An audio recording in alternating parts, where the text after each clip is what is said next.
I've been really struggling to read recently. I say recently, pretty much since I started university in 2009, but anyway. So I'm trying to get back into reading, and to encourage me to do that, I've decided I'm going to try and do some book reviews on this channel to encourage me to actually read something. And I thought I would start off with something that's a little bit different to try and, get back into things.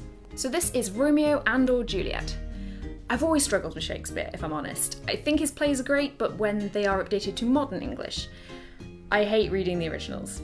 It's not English, I'm sorry, it's just not. It is such a different version of English that if I can't understand it without having some kind of a study guide with me, that's not relaxing.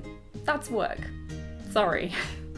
However, this is a lovely little twist because not only is it written in understandable English, mostly at least, there are a few of the more famous speeches in the original text, but shh. But it's also a good old-fashioned choose-your-own-adventure book. I used to love these so much as a kid. I remember we had a couple that were part of the Goosebumps series, and we also had some of Enid Blyton's ones that she did for Famous Five, and they were so much fun. But back to this book. At the start, you can choose to follow the story as either Romeo or Juliet, though you do get many chances to swap back and forth, and even at one point be both at the same time. You can follow the original story if you want. These decisions are marked with a heart at that choice, but you can also diverge at pretty much any point. The first path I followed resulted in Juliet leaving her family home before she had even met Romeo, and ended up becoming a kick-ass pirate.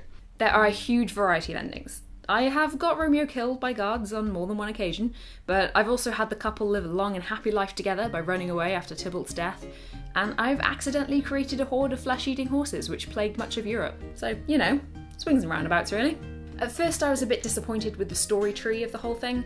It seemed like every time I diverged from the main story, it ended quite quickly. But after a little while and I got further into it, I did find a few of the branches that actually led into a full-on separate story with lots of different alternate endings within that. I also really enjoyed the nurse side quest, where you play as Juliet's nurse taking the note to Romeo. It's written just like an old text-based adventure computer game and contains puzzles to solve. The puzzles aren't that hard, but I felt so good about myself when I worked them out. The writing is humorous and self-aware. It's a young adult book which is clearly aimed at this demographic, but it still amused me, so I think it's more to do with your sense of humour than anything else. There was also a brief moment of joy every time I accidentally killed Romeo. Just a little bit. I've been teased with questions of where's Romeo ever since my peers were old enough to know what Romeo and Juliet was, so I feel like I've gotten a little bit of payback. It was also really hard writing this script because I spelled Juliet differently to this, and every time I came to write it, I spelled it my way, and At every ending, you also get a cool illustration depicting your success or failure. These images are created by a huge range of artists, and there are so many different styles. There are close to 100 artists credited, which is pretty awesome.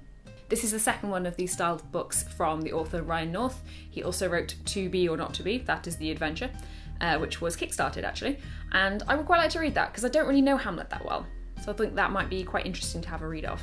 This really is an excellent book if you're in a bit of a reading slump like I am, because you can just kind of dip in and out, read one of the shortest stories and then finish and continue at your own pace.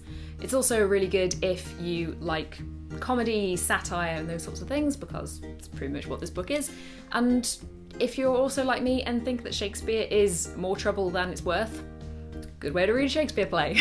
So overall, great big recommendation from me. Thank you so much for watching. If you like this video, let me know, and if you have any recommendations for books that I could give a review of, leave them below in the description.